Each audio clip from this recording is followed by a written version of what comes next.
Viancy at Edu, kilig match.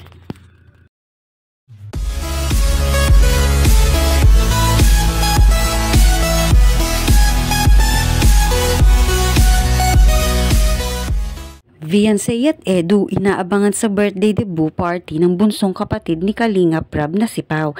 Inaabangan na nga ng karamihan na ipalabas lalo na ng fans nila Viancy at Edu sa darating na birthday ni Pao. Kasama nga din sa birthday ni Pao ang K-Angels at inaasahan na ang lahat ay makakadalo.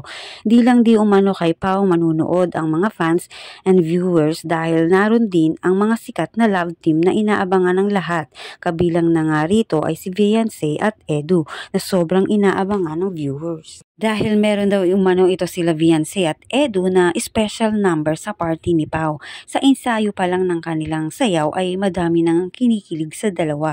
Paano pa kaya kung makita natin sa mismong birthday ni Pao? Inaabangan nga ito dahil ito ay sweet dance number ng mga kasama sa kotilyon ni Pao kaya excited na ang mga supporters nila Edsy dahil ramdam talaga ng mga viewers ang kilig sa dalawa at talagang bagay na bagay sila.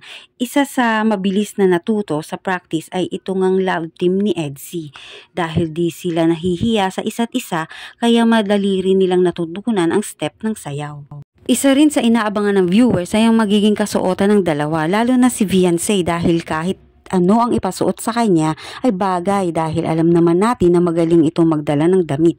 Bukod sa sayaw na inaabangan nila ay may isa pang dapat abangan ang mga viewers dahil tandem din sila sa palaro kina Kalinga Prab. Siguradong mapapakilig talaga ang mga viewers dahil sa alam natin ang kanilang tambalan ay kaabang-abang.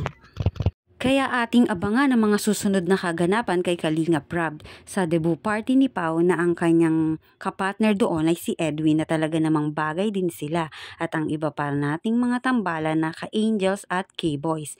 Patuloy po nating suportahan ang bawat isa sa kanila.